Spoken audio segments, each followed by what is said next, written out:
देखिए, हमने ये सुना था कि बिहार और यूपी गुंडागर्दी के लिए बहुत मशहूर है और जंगल राज वहां कहा जाता है अक्सर।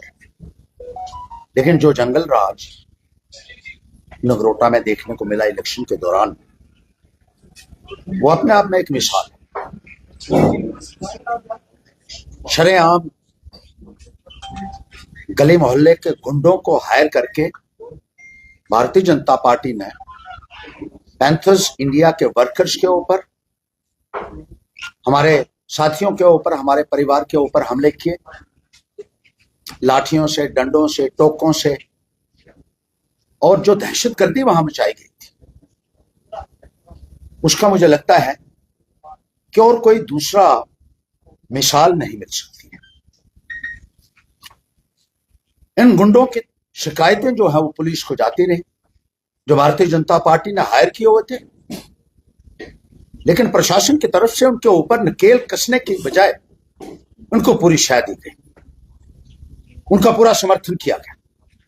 बार बार हमने ये शिकायतें की, जगह जगह हमारे लोगों के ऊपर हमले हुए, लेकिन कोई कार्रवाई उन गुंडों के खिलाफ नहीं की गई। डंसाल ब्लॉक में हुआ, बलवाल ब्लॉक में हुआ, मथुआर ब्लॉक में हुआ, नगरोटा ब्लॉक में हुआ। पुलिस ऐसा लगता था कि पूरे तरीके से इनको शेल्टर दे रही है और मिली भगत से न केवल गुंडागर्दी को अंजाम दिया गया, बल्कि खुलेआम शराब जो है वो बांटी गई इन गुंडों द्वारा। पुलिस की मदद से पैसा बांटा गया, टी शर्ट्स बांटी गई, जिनके सबूत भी हमने इनको पेश किए,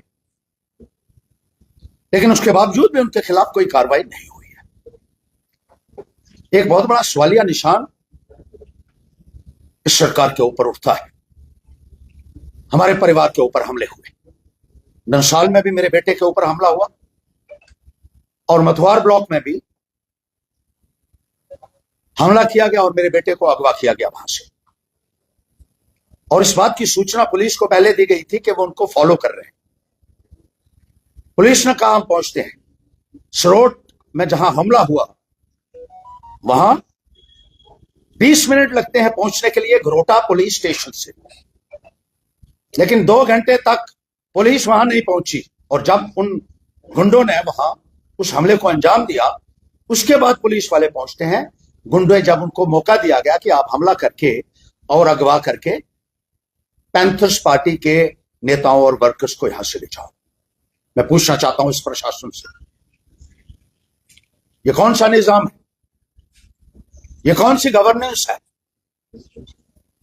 और जिस तरीके से पहले ही पूरी सरकार, चाहे वो केंद्र की सरकार थी, हमारी लड़ाई जो है किसी उम्मीदवार से नहीं थी, एक उम्मीदवार से नहीं थी, ये पूरी केंद्र से थी।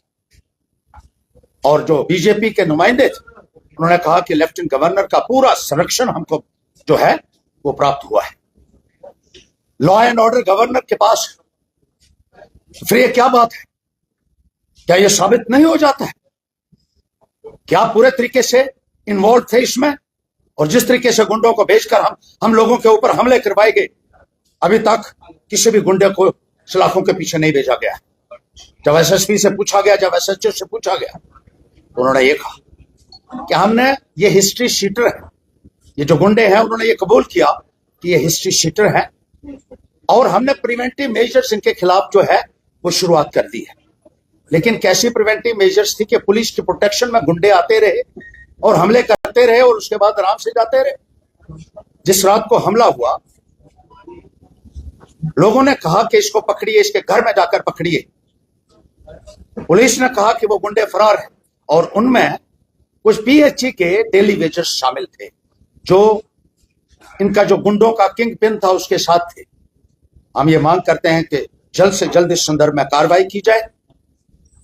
जो करप्ट प्रैक्टिसेस इलेक्शंस के दौरान हुई है, इलेक्शन कमीशन उनका संज्ञान ले। इलेक्शन कमीशन की गाइडलाइन के मुताबिक यह कहा गया है कि किसी भी किस्म के सूट, साड़ियां या टी शर्ट देना भी एक करप्ट प्रैक्टिस है, which entails disqualification of the candidate who is distributing such T-shirts.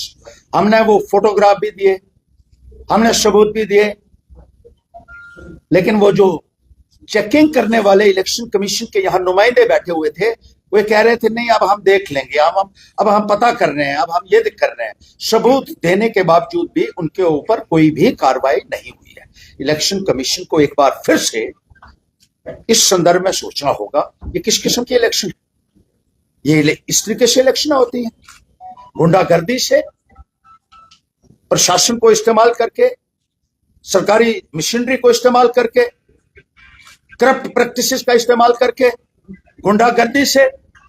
यह सरासर निंदनीय है और नाकाबिले बर्दाश्त है। मैं प्रशासन से कहना चाहता हूं कि जो भी लोग इसमें मुलव्विस हैं, जितने भी ये गुंडे हैं, इनके खिलाफ कार्रवाई होनी चाहिए, उनको जल्द से जल्द सलाखों के पीछे डाला जाना चाहिए।